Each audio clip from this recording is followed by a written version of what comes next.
The morning alarm echoed through the communication center on Thesara Prime. Taimin rubbed his tired eyes and walked to his station. Another quiet day monitoring space signals, he thought. The Villani people lived peaceful lives on their beautiful world, far from the dangers that filled the dark spaces between stars. But today would be different. The first signal came at 0800 hours. Taimin almost missed it because it was weak and broken. Static filled most of the transmission. He adjusted the receivers and tried to clean up the audio. Slowly, words began to form through the noise. "This is Karathi Mining Station. Under attack. Please help." Taimin sat up straight. The Karathi were a gentle people who lived in the outer rim systems. They spent their time digging minerals from dead worlds and never bothered anyone. What could be attacking them?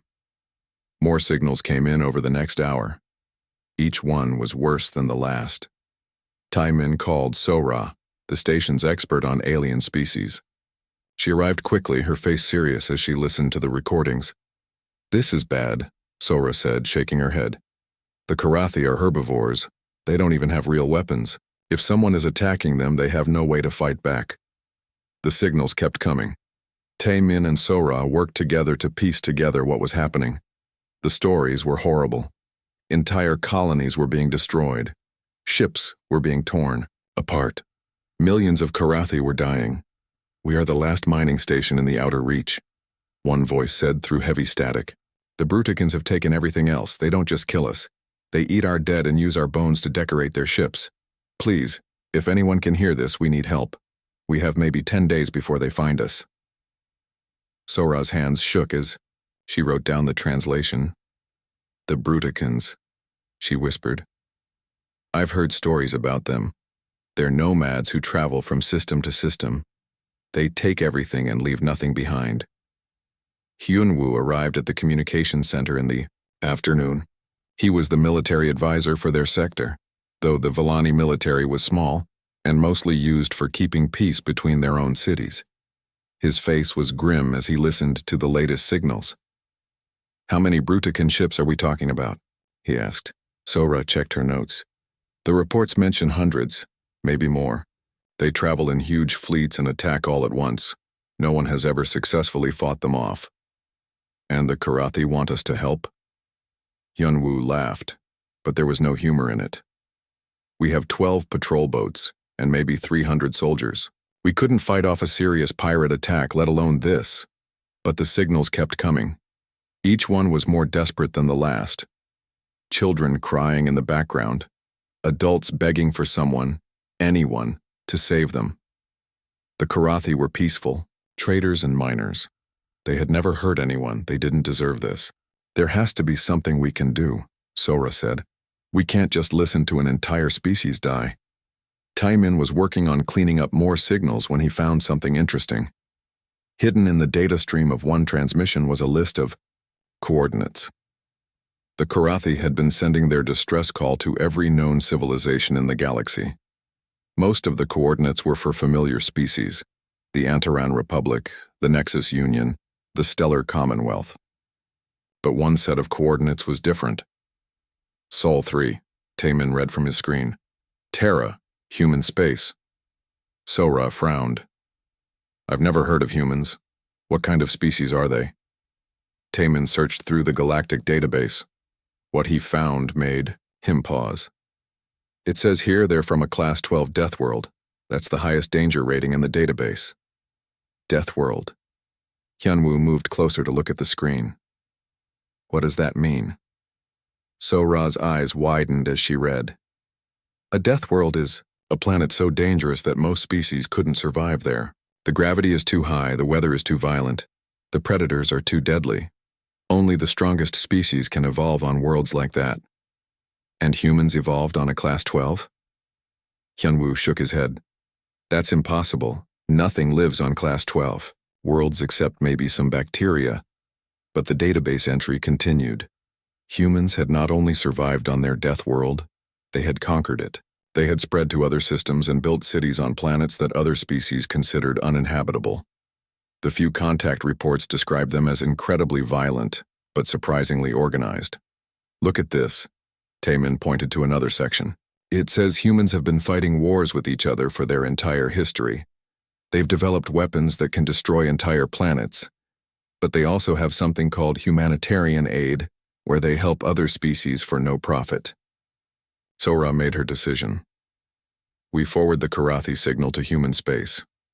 Are you insane? Hyun-woo stood up. We don't know anything about these humans except that they're violent and come from a world that would kill us in minutes. What if we're just trading one problem for another?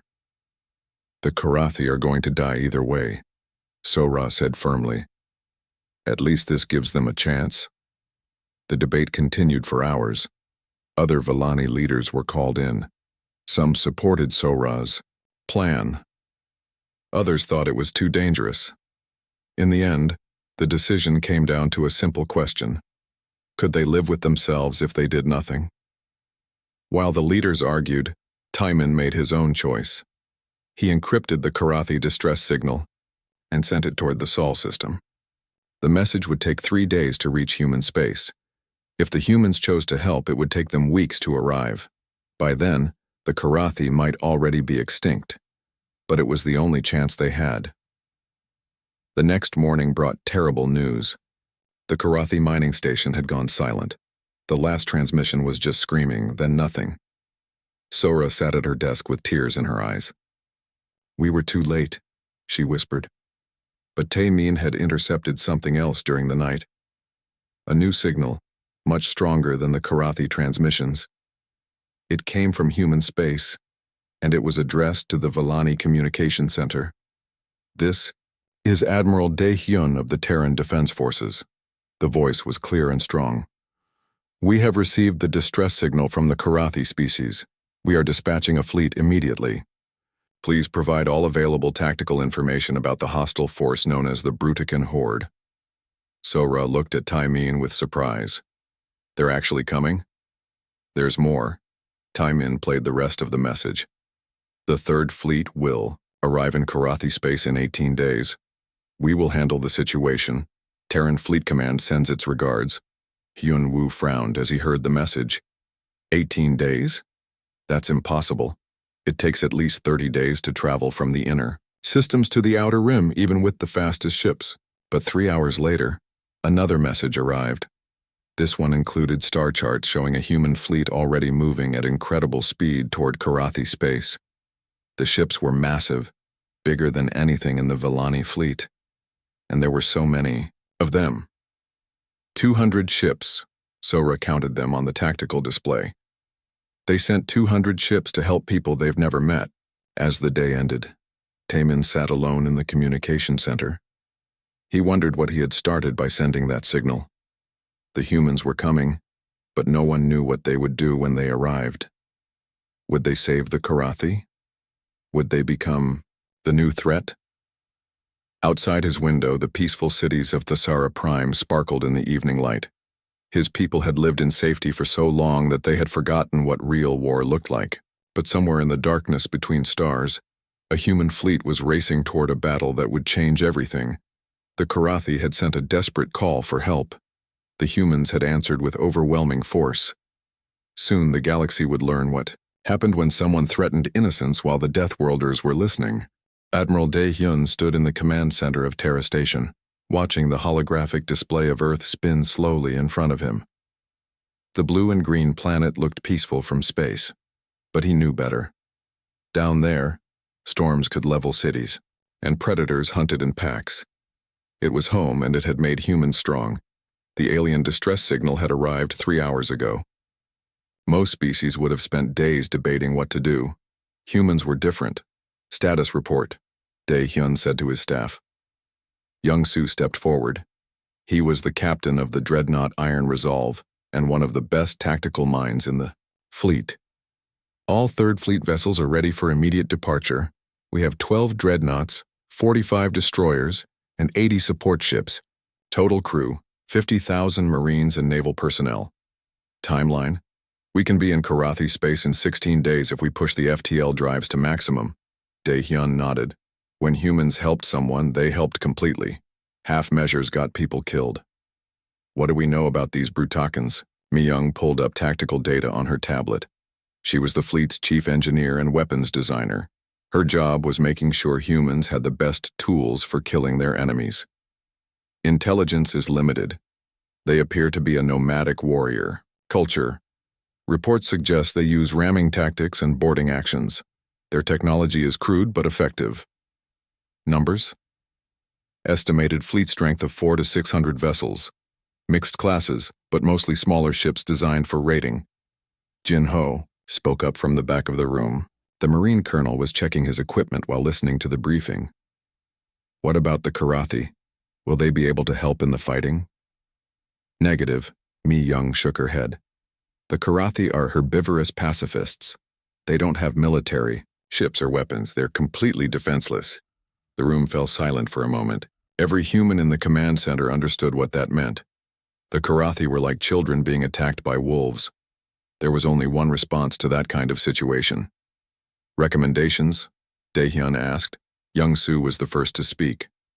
Standard, anti-piracy protocols won't work here. We're dealing with an entire civilization based on violence. They need to be completely eliminated as a threat. I agree, Jin Ho added. My Marines are ready for full assault operations. We can handle boarding actions and ground combat if needed. Mi Young looked thoughtful. This might be a good opportunity to field test some of our experimental weapons. The plasma lance systems have been ready for months, and the kinetic bombardment platforms need real combat data. Daehyun made his decision quickly. Alert all 3rd Fleet commanders. We deploy in 4 hours. Mission parameters. Complete elimination of the Brutakan threat and protection of all Karathi survivors. Rules of engagement are weapons-free. No prisoners unless they surrender unconditionally. As his staff hurried to carry out orders, Daehyun looked back at the earth below. Humans had spent thousands of years fighting each other, learning how to wage war with maximum efficiency. They had created weapons that could crack continents and tactics that could defeat any enemy. But they had also learned something else. When innocents needed protection, humans would travel across the galaxy to help. The fleet began moving within 2 hours. Massive dreadnoughts powered up their drives and started accelerating toward the Dia outer rim. Destroyers formed protective formations around supply ships. Marines loaded weapons and prepared for combat. On the bridge of Iron Resolve, Young-soo reviewed tactical data with his officers. The Brutakan fleet was large, but human intelligence suggested their ships were poorly armored and relied on numbers, rather than technology. They use ramming attacks? His tactical officer asked. According to the reports, they accelerate their ships to maximum speed and try to punch through enemy hulls. After that, they board and fight hand to hand. That won't work against our armor. Young-soo smiled grimly. No, it won't. But let's make sure they don't get the chance to try. In the engineering sections, Mi Young supervised the final preparations of humanity's newest weapons. The plasma lance could cut through almost any material by focusing stellar-level heat into a narrow beam. The kinetic bombardment system could accelerate tungsten rods to near light speed, turning them into planet crackers. But the most terrifying weapon was still experimental. Adaptive nanites that could consume organic matter and reproduce themselves. Mi Young hoped they wouldn't need to use those. Even humans had limits on what they were willing to do. Jin Ho's Marines were preparing in their own way. They cleaned weapons, checked armor, and ran combat drills. Marines had been fighting boarding actions for centuries, but this would be different. They would be fighting aliens whose biology and tactics were completely unknown. Remember, Jin Ho told his squad leaders, we don't know how these Brutakans think or fight. They might be stronger than humans, faster than humans, or more resistant to damage. Don't take chances. Shoot first. Ask questions later. The human fleet made excellent time. Their FTL drives were more advanced than most species realized, capable of speeds that seemed impossible. But speed came with a price. The fleet was pushing their engines beyond normal safety limits. If something went wrong, they would be stranded in empty space. Estimated arrival in Karathi space 15 days, 6 hours, the navigation officer reported. Any word from the Karathi? Young-soo asked. Negative. All their transmissions stopped 2 days ago. We have to assume the worst. The bridge fell. Silent. They might already be too late. The entire Karathi species might be extinct by the time they arrived, but that would just make the human response more severe. Humans had a saying, "Remember the fallen." If the Karathi were dead, the Bruticans would pay for it. As the fleet traveled through hyperspace, intelligence officers worked to gather more information about their enemy. What they found was disturbing. The Brutican horde had destroyed 17 different species over the past 1,000 years. They took everything useful and left nothing behind except empty worlds and broken ships. "They're not just pirates," the intelligence chief reported to Daehyun. "They're a civilization-ending plague. Every species they encounter either submits completely or gets wiped out." "What about their homeworld?" "They don't have one. They live entirely on their ships, moving from system to system. The whole horde is basically one massive nomadic fleet." Daehyun processed this information carefully.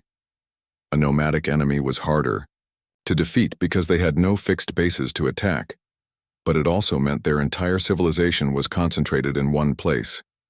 If the human fleet could destroy the horde's ships, they would eliminate the entire threat at once. "How long since they last encountered serious resistance?"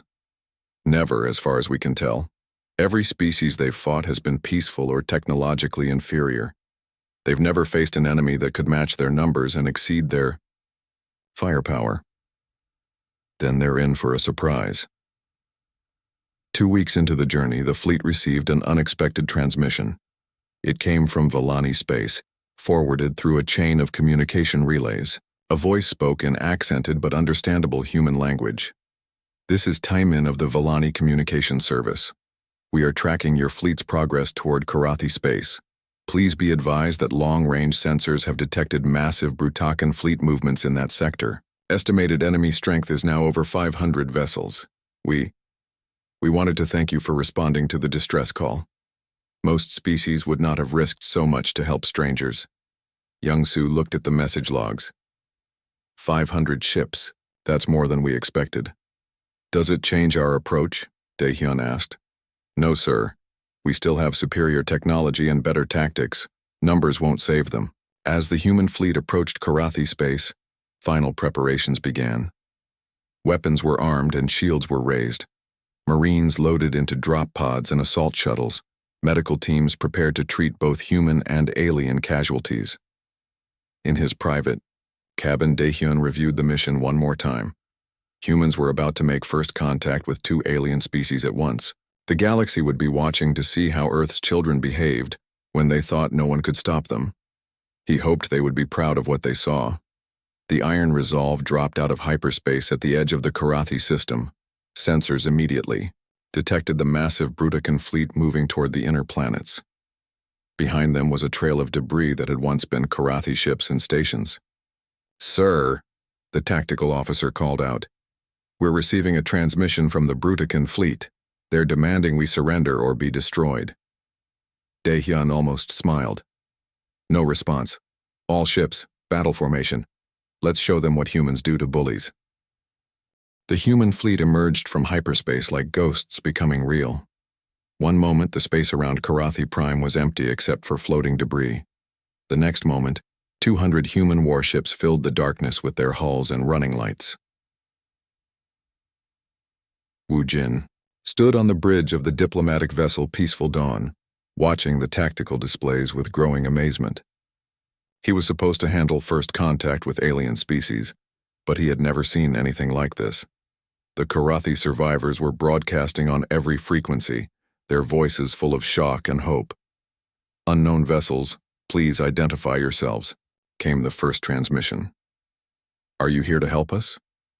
Wu Jin opened a channel. "This is Diplomatic Attaché Wu Jin of the Terran Federation. We received your distress call. We are here to assist." The response came back immediately, filled with emotion that needed no translation. Thank you. We thought everyone had abandoned us." The Iron Resolve moved slowly toward the last Karathi habitat station, a massive structure that held maybe 50,000 survivors. It was all that remained of a species that had once numbered in the billions. Hei-Wan worked at her intelligence station, analyzing everything the sensors could detect. The Karathi space around their homeworld was a graveyard. Destroyed ships floated everywhere, most of them showing signs of ramming attacks. The Bruticans had torn through the peaceful species like wolves through sheep. Casualty estimates? Admiral Dae-hyun asked quietly. Based on debris patterns and habitat damage, we're looking at a 95% population loss, maybe higher. Haewon's voice was carefully controlled, but everyone could hear the anger underneath. The first face-to-face meeting took place in the Iron Resolve's main conference room. The Karathi delegation came aboard in a small shuttle, escorted by human marines who tried to look less intimidating than usual. It didn't work very well. The Karathi were exactly what the reports had described. Gentle herbivores with large eyes and soft voices.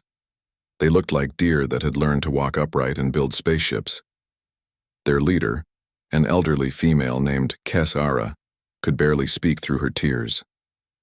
"We never hurt anyone," she said through the translation system.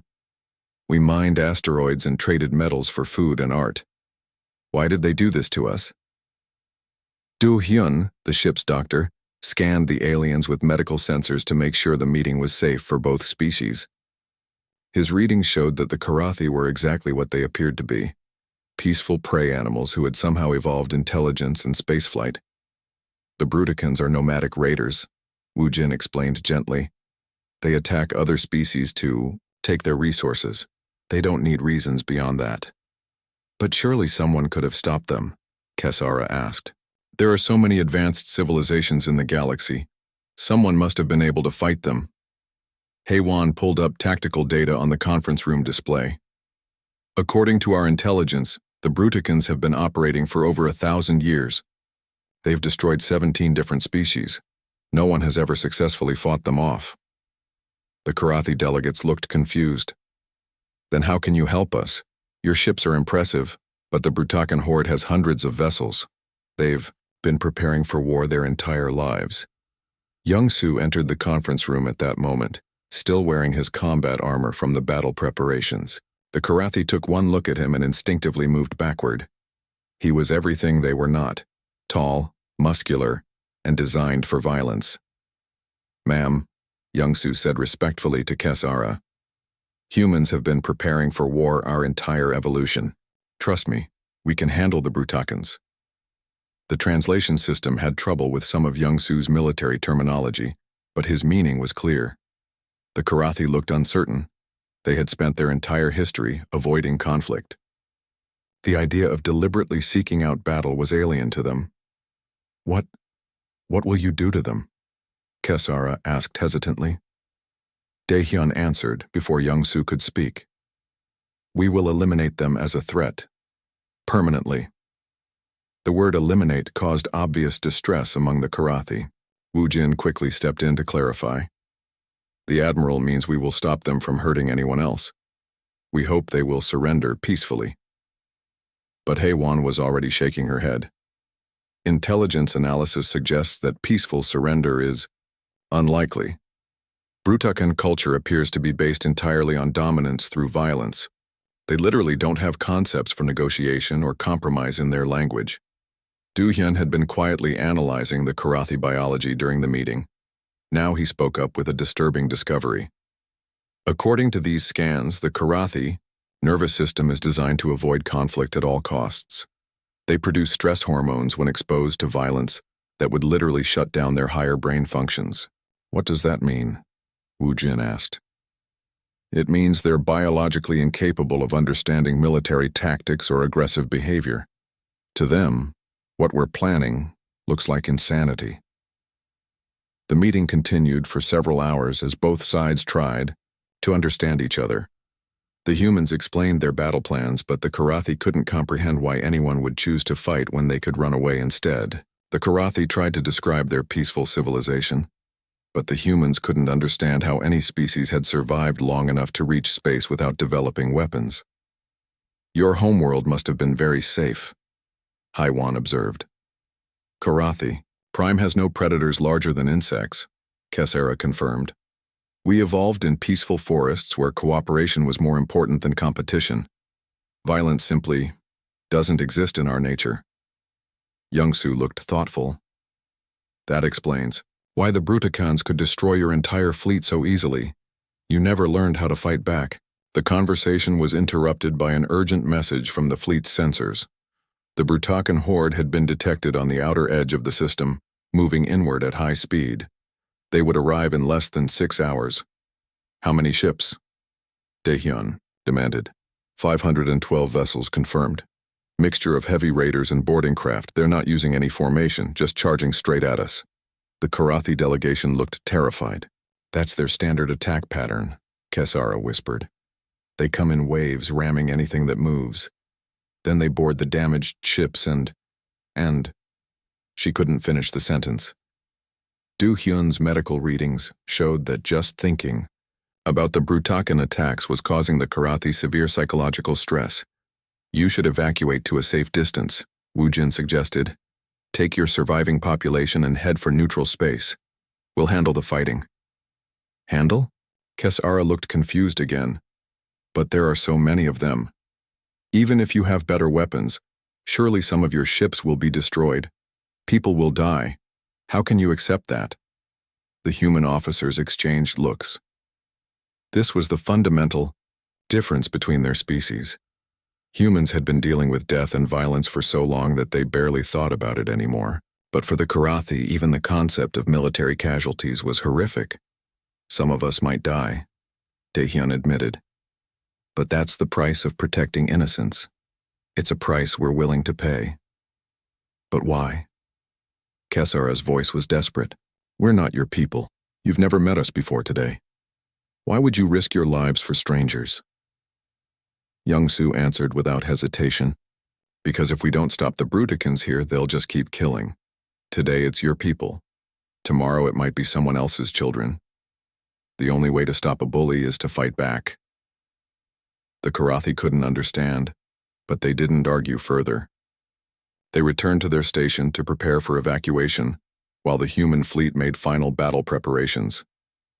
As the aliens left, Do-hyun pulled Woojin aside. I need to warn you about something. The psychological profiles I'm getting from the Karathi are troubling. How so? They're not just peaceful. They're almost pathologically incapable of aggression. Even now, after watching their entire species get slaughtered, they still can't comprehend the idea of fighting back. It's like they're missing the part of their brain that handles survival instincts. Woojin frowned. What are you saying? I'm saying that if we save them, they're going to have a very hard time understanding what we did or why we did it. They might end up being more afraid of us than they were of the Bruticans. On the bridge, Haiwan was coordinating with intelligence officers throughout the fleet. The Brutican horde was moving exactly as predicted. No formation, no tactics, just a straight charge at maximum speed. They're not even trying to be clever about it, she reported to Daehyun. It's like they've never fought an enemy that could shoot back effectively. How long since their last real battle? Based on the historical records, never. Every species they've encountered either surrendered immediately or was too weak to offer serious resistance. They've been winning through intimidation and overwhelming numbers for 1,000 years. Young-soo smiled grimly as he watched the tactical display. Then they have no idea what's about to hit them. As the human fleet prepared for battle, the last message came from the Karathi station. Kesara's voice was quiet but determined. We still don't understand why you're doing this for us, but we want you to know that if some of you don't come back, we will remember. We will make sure the galaxy knows that humans died to save people they had never met. That means something, even if we can't fully understand it. The bridge fell silent for a moment. Then Daehyun opened the fleet-wide channel.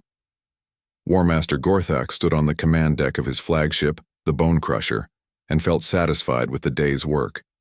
The Karathi had been even easier to destroy than he had expected. Their ships were soft, their weapons were weak, and they had no stomach for real fighting. The massive alien was over 3 meters tall, with thick gray skin covered in ritual scars. His species had evolved as pack hunters on a world where only the strongest survived.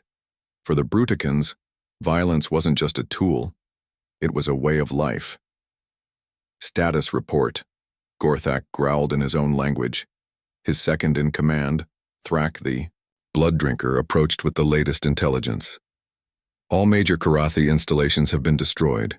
We estimate less than 1% of their population survived. The survivors are hiding in a single station near the fourth planet. Resistance? None. As usual, they scattered and ran as soon as we attacked. Some of their cargo ships tried to escape, but we hunted them down easily. Gorthak nodded with approval. This was how conquest should work. The strong took what they wanted from the weak. It was the natural order of things. The Bruticans had been following this principle for 1,000 years, and it had never failed them. What about their distress signals, he asked. They sent calls for help to several nearby systems, but no one responded. The galaxy has learned not to interfere with the Horde's hunts. This was also normal. Other species had learned long ago that opposing the Brutakan Horde was suicide. A few civilizations had tried to form alliances against them in the early days, but the Bruticans had simply destroyed them all. Now, most species just stayed out of their way. Prepare the final assault on the survivor station, Gorthak ordered. I want this system completely cleansed before we move on to the next target. But as the Horde's ships began moving toward the inner system, something unexpected happened. Space itself seemed to ripple, and suddenly there were new contacts on the sensor screens. What is that? Gorthak demanded. Thrak studied the readings with confusion. Unknown vessels, sir. They appear to be emerging from hyperspace. Impossible. No one uses hyperspace in this region. The gravitational fields are too unstable. But the sensor readings were clear. Dozens of ships were dropping out of faster-than-light travel, right in the middle of the system. As the Bruticans watched, more and more vessels appeared until the space around Karathi Prime was full of unknown contacts. How many ships? Gorthak's voice was dangerous. 200 confirmed, sir. Possibly more. They're big, sir. Much larger than Karathi vessels. Gorthak felt a moment of uncertainty. In 1,000 years of raiding, the Horde had never encountered a fleet this size that wasn't running away from them. Who would be foolish enough to bring so many ships into a battle zone? Are they Karathi reinforcements? Negative, sir. These ships are of completely unknown design. The energy signatures don't match any species in our database.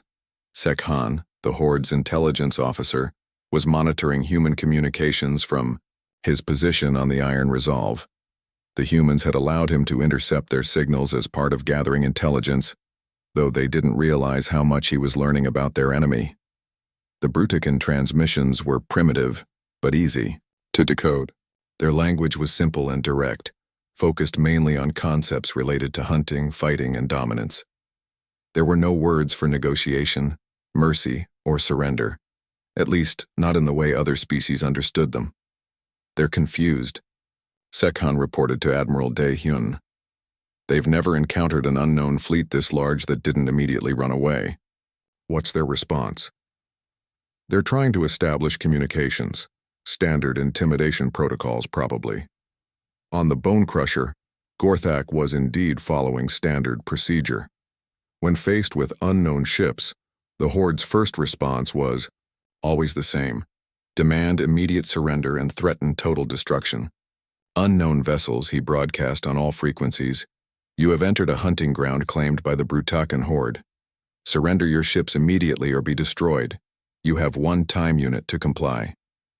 The human fleet received the transmission and ran it through their translation systems. The message was exactly what they had expected. Typical pirate intimidation tactics. Young-Su looked at the tactical display with interest. The Brutican fleet was forming up in what appeared to be their standard attack formation, if it could even be called a formation. They were simply arranging themselves into a massive wedge shape, with the largest ships at the front and smaller raiders on the flanks. They're going to try to ram us, he observed. All ships in ramming formation? Taehyun asked. Looks like it. They're accelerating to maximum speed and heading straight for our battle line. No fancy tactics, no attempt to outflank us. Just a straight charge. Ari, the weapons officer, was running final checks on the fleet's combat systems. The plasma lances were fully charged. The kinetic bombardment systems were loaded and all defensive screens were at maximum power. Sir, she reported, All weapons are ready. Should we respond to their transmission? Dae-hyun considered for a moment. No. Let them come. The human fleet maintained its position near the asteroid belt, using the space rocks for cover and tactical advantage. It was a classic defensive formation that would allow them to concentrate their fire while limiting the enemy's ability to maneuver. On the Bone Crusher, Gorthak was growing impatient. The unknown ships had not responded to his demands and they weren't running away. This was unusual behavior that he didn't know how to interpret. Are they preparing to surrender? He asked Thrak. Unknown, sir. They're not transmitting anything. But they're not moving either, they're just waiting. Waiting for what? No one on the Brutican flagship could answer that question. In their entire history, the Horde had never encountered a species that simply waited for them to attack. Their enemies either fled in terror or surrendered immediately. This calm, patient response was outside their experience. Perhaps they're afraid? Thrak suggested. Some species freeze up when faced with superior force. Gorthak considered this possibility. It would explain the strange behavior. The unknown species had brought a large fleet, but when faced with the legendary Brutican Horde, they were paralyzed with fear. Continue the attack, he ordered. They'll break and run once they see what we can do. The Horde's ships accelerated to ramming speed, their crude engines pushing them toward the human battle line. It was an impressive sight. Over 500 vessels charging across space in a massive wave of metal and violence. Sekhan monitored the attack from his position on the Iron Resolve. Brutican fleet is at maximum acceleration. They'll reach optimal firing range in 6 minutes. Any change in their formation? Young-Soo asked. Negative. They're maintaining the wedge formation, no tactical adjustments. Young-Soo shook his head, in amazement. They're not even trying to be clever about it. It's like they've never fought anyone who could shoot back. Eri was tracking individual Brutacan ships with the targeting system. The alien vessels were crude but functional, with heavy armor plating designed to survive ramming attacks. Their weapons appeared to be short-range energy cannons and missile launchers. Enemy fleet composition confirmed, she reported. Heavy raiders, boarding craft, and support vessels. No long-range artillery or carrier groups. They're built for close-quarters combat only. Perfect, Young-Soo smiled. They have to get close to hurt us, but we can kill them from here, as Yarrow. The range closed. The Bruticans opened fire with their forward weapons. Energy bolts and primitive missiles streaked toward the human fleet, but most of the shots fell short or missed entirely. The few hits that connected were easily absorbed by human shield systems. No damage to any fleet vessels, the tactical officer reported. Their weapons are ineffective at this range. Gorthak watched in confusion as his fleet's opening barrage failed to produce results. The unknown ships were just sitting there, taking his fire without responding. Either they were incredibly well armored, or they were too afraid to fight back. Why aren't they shooting? He demanded. Thrak checked the sensor readings. Unknown, sir. Their weapons are powered and ready, but they're not firing. Are they surrendering? They haven't transmitted any surrender messages, sir. The truth was, simpler than the Bruticans could understand. The human fleet was waiting for the perfect moment to strike. They had superior weapons with longer range, but Admiral Dae-hyun wanted to make sure every shot counted. Range to target? He asked calmly. 80,000 kilometers and closing, Eri replied. Wait for it. On ships throughout the human fleet, weapons officers tracked their targets and waited for the firing order. The Brutican charge was impressive, but it was also exactly what human tacticians had hoped for. A concentrated enemy force moving in a predictable pattern with no room for evasive maneuvers. 70,000 kilometers. 60,000. 50,000. The Brutacan fleet was now close enough that their crude sensors could get detailed readings on the human ships. What they saw should have terrified them, but they were too focused on the attack to understand what they were looking at. 40,000 kilometers, all weapons locked on target. Dae-hyun opened the fleet-wide communications channel. His voice was calm and professional, as if he were ordering lunch instead of The space around Karathi Prime lit up like a new star as the human fleet opened fire. Plasma lances cut through the darkness, each beam hot enough to melt starship armor like butter. Kinetic projectiles accelerated to impossible speeds, turning Bruticon raiders into expanding clouds of metal and flesh. The battle lasted exactly 5 minutes and 37 seconds. When the firing stopped, the legendary Bruticon horde no longer existed. Where 512 warships had charged toward glory, now there was only debris and the occasional flicker of an emergency beacon. Admiral Dae-hyun stood on the bridge of the Iron Resolve, watching the tactical display with professional satisfaction. Not a single human ship had taken serious damage. The enemy's ramming attack had never gotten close enough to matter. "Casualty report," he requested. "0 friendly casualties, sir," the tactical officer replied. "Minor shield damage on 3 destroyers, but nothing requiring immediate repair." "And the enemy?" "Complete destruction of the Bruticon fleet. We're detecting approximately 300 escape pods scattered throughout the debris field." Dae-hyun nodded slowly. This was the moment that would define everything that came next. The Bruticons were finished as a military threat. But there were still survivors. What humanity did with those survivors would determine how the galaxy saw them from now on. "Signal all ships to hold position," he ordered. "Launch search and rescue operations for any survivors." Namsu led the 1st Marine team to board a damaged Bruticon vessel. The massive sergeant had fought in dozens of boarding actions, but this was different.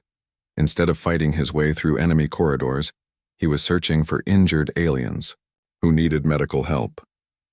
The Bruticon ship was a nightmare of twisted metal and sparking electronics. The human weapons had torn through its hull like it was made of paper. In the ship's emergency shelter, Namsu found 12 surviving aliens huddled together in terror. The first thing that struck him was their size.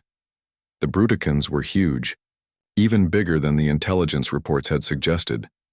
They looked like they had been designed for violence, with thick gray skin, powerful muscles, and razor-sharp teeth. But right now, they looked like frightened children. "Don't move," Namsu said, though he knew they couldn't understand him. He activated his translator and tried again. "We're here to help. Are any of you injured?" The aliens stared at him with wide eyes. They had never encountered a situation like this. In their entire history, surrender had always meant death or slavery. The concept of an enemy offering medical aid was completely foreign to them. One of the Bruticons, obviously wounded, tried to crawl away from the humans. His arm was broken, and he was losing blue blood from several cuts. Namsu approached slowly, hands visible and empty. "Easy," he said softly. "We're not going to hurt you." The alien said something in his own language. The translator struggled with the words, but the meaning came through as a desperate question. "Why aren't you killing us?" Namsu paused. How could he explain human military ethics to a species that had never shown mercy to anyone? "Because you're not fighting anymore," he said simply. "The war is over." Back on the Iron Resolve, Yoonji was analyzing psychological profiles of the captured Bruticons. What she found was deeply disturbing. The aliens weren't just violent by choice, they were biologically programmed for aggression. Their brain chemistry was completely different from human or Karathi patterns. "Admiral," she reported to Dae-hyun, "I don't think these beings are capable of peaceful behavior. Their neural structure shows extreme aggression responses and almost no capacity for empathy. They literally can't understand why we would help them." "Are you saying they're naturally evil?" "I'm saying they're naturally predators. On their homeworld, cooperation probably meant weakness and death. They evolved in an environment where only the most violent survived." Jinho entered the briefing room, still wearing his combat armor. The Marine colonel had just returned from overseeing the rescue operations. His expression was troubled. "We've recovered 237 survivors," he reported. "All of them are asking the same question. When do we start torturing them?" "They expect torture?" Dae-hyun asked. "According to the translators, that's what they would do to us if the situation was reversed. They can't comprehend the idea of being treated humanely by their enemies." Yoonji pulled up her psychological analysis on the main screen. "This confirms what I was saying. They have no cultural concept of mercy or prisoner rights. In their society, captured enemies are either killed immediately or kept alive for entertainment purposes. The command staff fell silent as they processed this information. They had come to save the Karathi and stop the Brutakan horde. They had succeeded completely, but now they faced a moral dilemma that none of them had expected. Kyung-ho spoke from his position near the back of the room. The captain of the stealth ship, Silent Death, had been monitoring Brutakan communications throughout the battle. "There's something else you need to know," he said quietly. "We intercepted several transmissions during the fighting. Some of the Brutakan ships weren't part of the main fleet." "Explain." "Scout ships, fast vessels that stayed on the outer edge of the system and recorded everything. When they saw their main fleet get destroyed, they jumped to hyperspace and escaped." Dae-hyun felt a chill run down his spine. "How many ships?" "At least a dozen, possibly more. They're probably heading back to whatever passes for Brutakan territory to report what happened here." The implications were clear. Other Brutakan groups would learn about humanity's overwhelming victory. Some might be frightened enough to avoid human space, but others might see humans as a threat that needed to be eliminated before it could grow stronger. "Recommendations?" Dae-hyun asked his staff. Young-soo was the first to speak. "We need to consider a preemptive strike.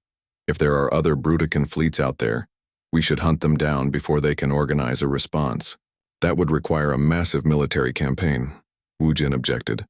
"We don't even know where their territories are or how many ships they have. We could be starting a war that lasts for decades." Jin-ho crossed his arms. "Maybe that's what needs to happen. These beings have been terrorizing the galaxy for 1,000 years. Someone needs to stop them permanently." But Yoonji shook her head. "Even if we could find and destroy every Brutakan fleet, what about the survivors we're holding? We can't just execute prisoners of war, but we also can't release them. They'll just go back to raiding and killing." The debate continued for hours. Some officers argued for complete genocide, the total elimination of the Brutakan species as a threat to galactic peace.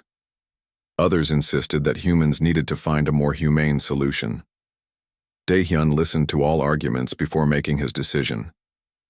"We're not executioners," he said finally, "but we're also not fools. The Brutakan survivors will be relocated to an isolated system under human supervision. They'll have a chance to build a peaceful civilization, but they'll never be allowed to leave or communicate with the outside galaxy. And if they refuse to cooperate," Young-soo asked, "then we'll deal with that problem when it arises." The solution satisfied no one completely, but it was the best compromise they could reach. Humanity would show mercy, but it would be mercy, backed by overwhelming force. As the human fleet prepared to depart, they received a final transmission from the Karathi survivors. Kesara's voice was filled with gratitude and confusion. "We still don't understand what happened," she admitted. "One moment we were about to die, and the next moment our enemies were gone. Your weapons. We've never seen anything so powerful. Are all human tools like this?"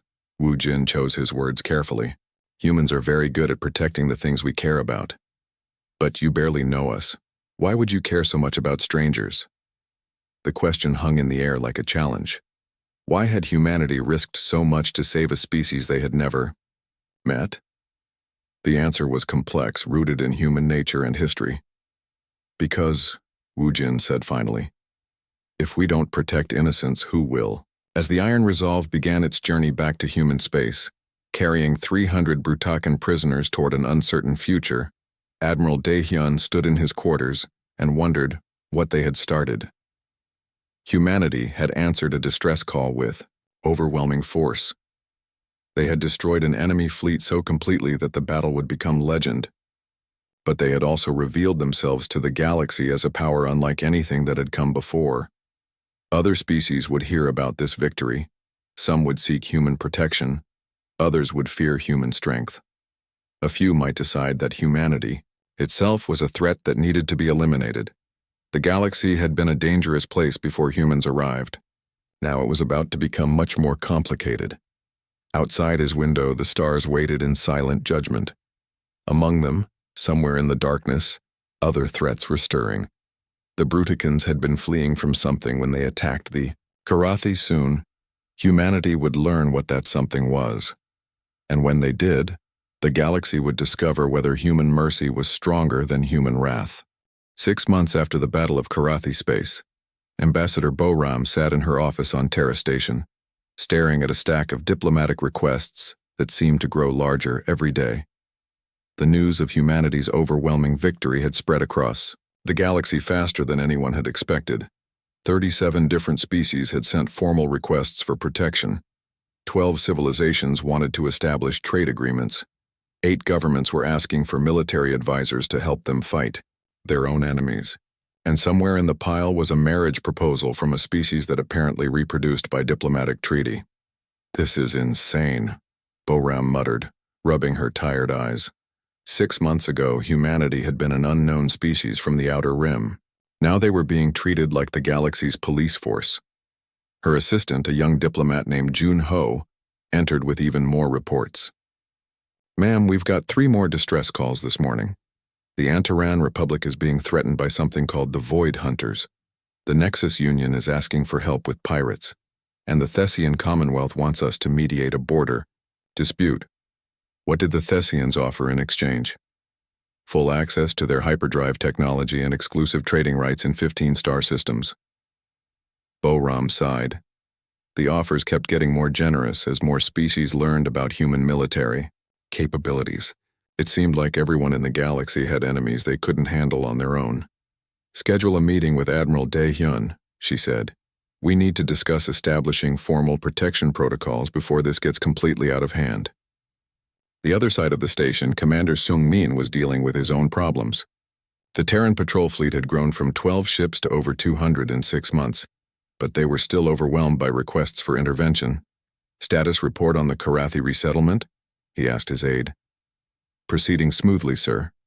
They've established 3 new colonies in the sanctuary system. Population is growing, and they're adapting well to their new homes. They've sent 17 thank you messages this week. And the Brutican prisoners? Still in isolation on Redemption Station. They're adapting less well. There have been 43 escape attempts, 12 riots, and 1 hunger strike that ended when they realized we weren't going to force feed them." Sung-min nodded grimly. The Brutican rehabilitation program was not going according to plan. Despite human efforts to provide education, medical care, and opportunities for peaceful work, the aliens seemed incapable of accepting their new situation. Dr. Yoonji had been working with the prisoners for months trying to find some way to help them adjust to non-violent life. Her latest report made for depressing reading. "The problem isn't that they won't change," she had written.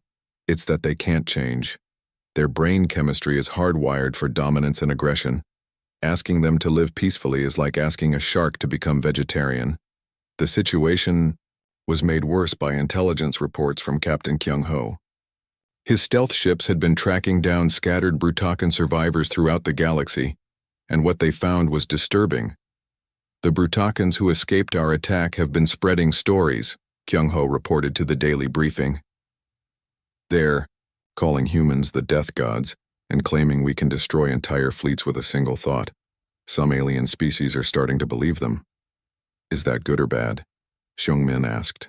"Both. It's keeping potential enemies away from human space, but it's also making our allies nervous. 3 species have quietly asked if we have any plans to conquer the galaxy." This was the central problem with humanity's new role.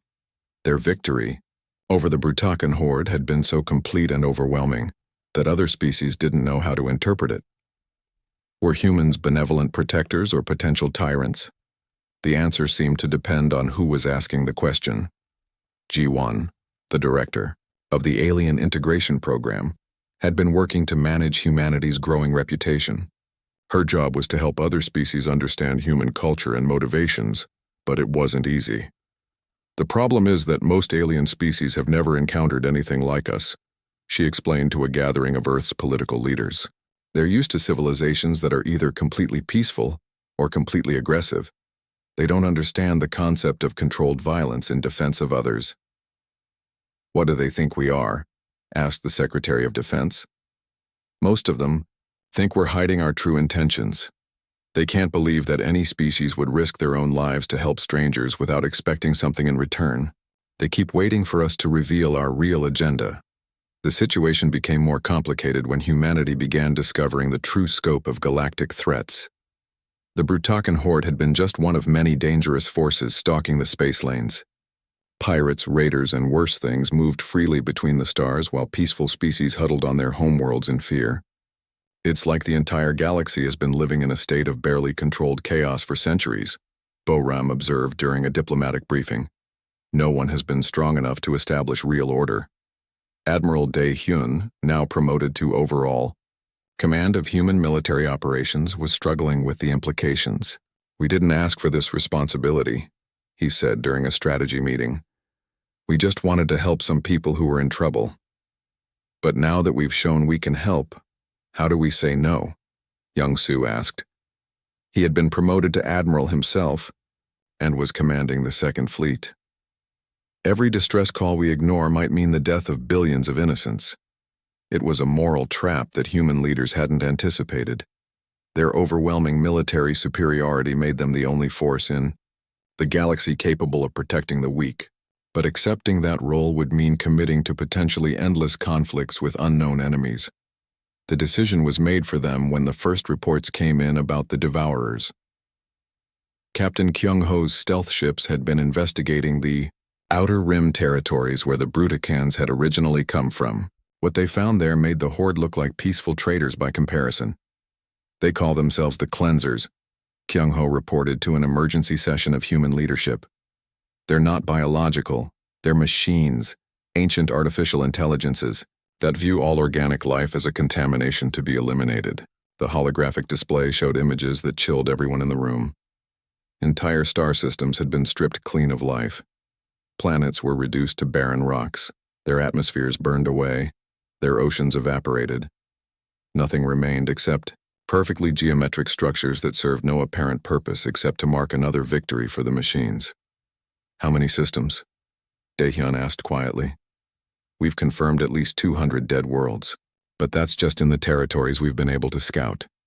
The destruction extends much further than our ships can safely travel." "And they're coming this way?" "The Bruticans were refugees," Kyung-ho confirmed. "They were fleeing from the Cleansers, pushing into inhabited space because their own territories had already been consumed. The machine intelligence is expanding in all directions, systematically eliminating every trace of biological life." The room fell silent as the implications sank in. Humanity had thought they were dealing with pirates and raiders. Instead, they had stumbled into a war for the survival of all organic life in the galaxy. "Estimated time until they reach inhabited systems?" Boram asked. "Unclear. The machines move methodically, completely sterilizing each system before moving on to the next. But if they maintain their current pace, they'll reach the outer colonies within 5 years." "Can they be negotiated with?" "Negative. They don't communicate. They just arrive, destroy everything, and move on. The Bruticans tried to make contact for decades. The only response was accelerated extermination." Admiral Dae-hyun stood up and walked to the display showing the galaxy. Billions of stars, trillions of living beings, all threatened by an enemy that viewed their existence as an error to be corrected. "Recommendations?" he asked.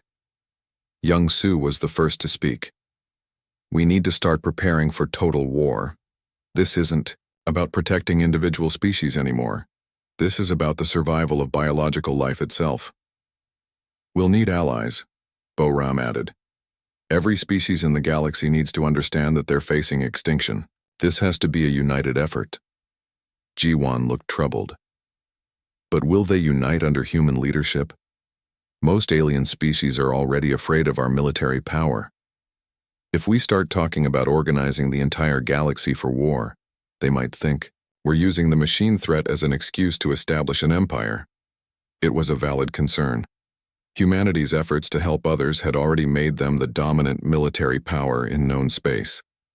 Taking command of a galactic defense force would make them the undisputed rulers of all inhabited systems.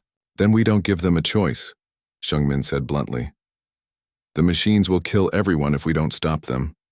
Whether the other species trust us or not becomes irrelevant If they're all dead, Daehyun made the decision that would define humanity's role for generations to come. We established the Terran Defense Alliance. Any species that wants protection from the cleansers gets it, but they have to accept human military command. No exceptions, no negotiations. And species that refuse? Bo-Ram asked. We protect them anyway. When the machines come, we'll be there, whether they want us or not. As the meeting ended and the participants went to begin preparations for the largest military